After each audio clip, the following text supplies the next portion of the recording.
I want to highlight this section of garden today real quick. Particularly, I want to talk about Nicotiana. I have two there. And so some of the plants here that are doing really well, this is a grevillea, an Australian native. They do really well also in our climate here in Northern California, Zone 9B. And this against the fence is a ceanothus that's grown really nicely. It was probably a third of its size when I planted it last fall. This is the Nicotiana, and this is called Tinkerbells. As you can see, it's blooming profusely this time of year. It's mid-February, so it's a really great flower for the off-season when there's not much else blooming. It's doing well next to this white sage here. This white sage lost a couple of limbs down here in the storm, so she got a little trim, but looking really good. This is Wistrindia. It's an Australian grey rosemary, and so this has just come into bloom again mid-February, and here's some flowers. So this is a really nice one, and this one also has grown probably like quadruple its size since I planted it as well last fall. I'm going to turn around here and give you a different angle. This is a variegated elderberry here, and it's right next to another Nicotiana.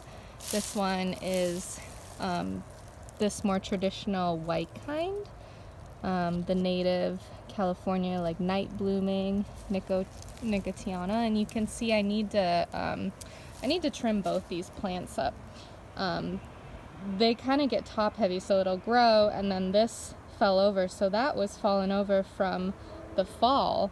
This thing just profusely blooms, and so I will come and trim some of these up.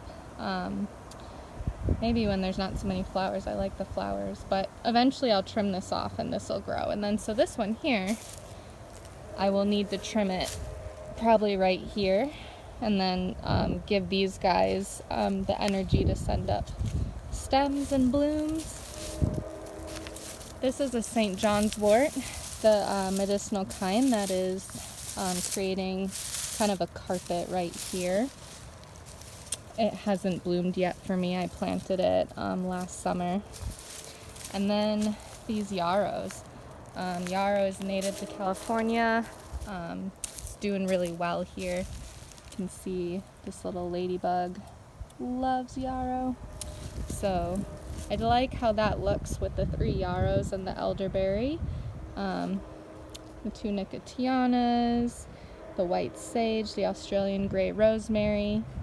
A little further down with the grevillea and the ceanothus. This is just a really nice garden. It gets full sun, and these plants are really happy. So I decided to clean up the Nicotianas anyways. So this one looks a lot better to me. And then this one as well. If you remember, it was kind of all falling over, and the stems on those ones were really slender, as opposed to these ones are a lot thicker because this is the newer growth. But some more I want to say on this is the Nicotiana Tinkerbell, and it just blooms and blooms, and it's so hardy. We had a hard frost here a couple weeks ago, and this just did fine. And it makes a great cut flower. If I were to cut this stem, I would come down here and maybe cut here or even lower, and then from these points on the stem and like this, these become longer, newer stems. So kind of like zinnias, where you can cut deep and then they'll just send up more of their side shoots as longer stems as they grow. So it's pretty amazing. This flowers in early spring, I guess it's February here, Zone 9B, and then it flowers again in the fall. So this is a beautiful perennial with 2 bloom cycles.